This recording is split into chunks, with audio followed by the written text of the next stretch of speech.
के math classes में आपका स्वागत है। आज एक्सरसाइज 8.1 का क्वेश्चन नंबर 4 को सॉल्व करेंगे। चलिए देखते हैं क्वेश्चन नंबर 4 क्या कहता है। यदि यदि sec थीटा बराबर 13/12 हो तो अन्य सभी त्रिकोणमितीय अनुपात प्रकलित कीजिए।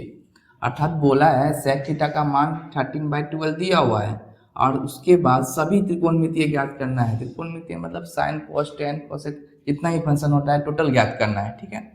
चलिए आगे बढ़ते हैं। टू गिवन क्या दिया हुआ है, sec थीटा बराबर 13/12। तो sec थीटा का फॉर्मूला हमें पता है क्या होता है, h/b। तो इस हिसाब से h के सामने वाला h का मान हो गया और b के सामने वाला b का मान हो गया।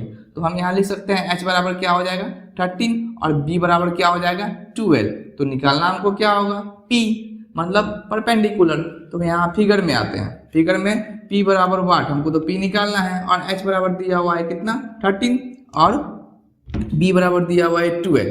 तो चलिए आगे बढ़ते हैं, देखते हैं। क्योंकि पाइथागोरस प्रमेय से, तो पाइथागोरस का कहता है p बराबर √h² माइनस b²।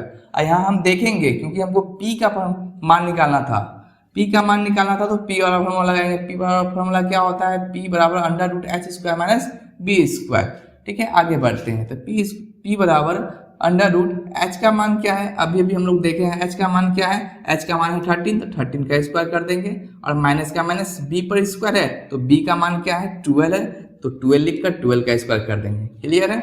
चलिए आगे बढ़ते हैं, देखते हैं। 13 का स्क्वायर करेंगे तो 169 हो जाएगा और माइनस का माइनस, और 12 का स्क्वायर करेंगे तो 144 हो जाएगा। जब इसको घटा देंगे, सब्सट्रैक्ट कर देंगे तो कितना बच जाएगा 25। और 25 हम जानते हैं किसका वर्गमूल है 5 का, तो इस हिसाब से क्या आ गया, p का मान 5 आ गया। तो आगे देखते हैं। नाउ अब सभी फंक्शन को बोला था ज्ञात करने के लिए, तो सभी फंक्शन को हम लिख दिए हैं। क्या लिखे हैं, साइन थीटा बराबर फॉर्मूला क्या होता है p/h और cos थीटा बराबर b/h। उसी तरह से cos थीटा बराबर सब फॉर्मूला लिख चुके हैं। तो यहाँ देखेंगे साइन थीटा बराबर क्या होता है p/h, तो p का मान क्या है, अभी अभी निकाले हुए हम लोग क्या है, p का मान 5 और h का मान क्या है 13। यहाँ देखेंगे हम h का मान क्या है 13, तो पुट कर देंगे यहाँ पे। क्लियर है। उसी तरह से cos थीटा बराबर क्या होता है b/h, तो b का मान क्या है 12। अभी अभी यहाँ भी देख सकते हैं, हम यहाँ भी देख सकते हैं कितना है 12, तो 12 लिख दिए हैं। h का मान हम लोग कितना है देखें यहाँ पे 13 है, तो 13 लिख दिए। उसी तरह से cos थीटा बराबर फॉर्मूला होता है h/p। तो h का मान क्या है 13 और p का मान क्या है 5, बैठा दिए हैं। अब आगे बढ़ते हैं। sec थीटा बराबर फॉर्मूला क्या होता है h/b। तो h का मान तो 13 है, हम जानते ही हैं, यहाँ भी देख सकते हैं और यहाँ भी देख सकते हैं कितना है 30, h का मान 13, तो 13 लिख दिए और b का मान कितना है 12 लिख दिए।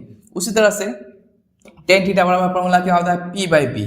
तो p का मान 5 है, यहाँ देखेंगे हम निकाले हुए हैं p का मान, और b का मान क्या है 12, यहाँ देखेंगे 12 निकाले हुए, यहाँ भी दे सकते हैं। तो क्या हो गया 12। cot थीटा बराबर फॉर्मूला होता है b/p। तो b का मान क्या है, b का मान हम यहाँ देख सकते हैं, b बराबर क्या है 12 और p का मान क्या है अभी अभी निकाले हैं जस्ट कितना 5, तो 5 लिख दिए यहाँ पे। Clear, that's solve.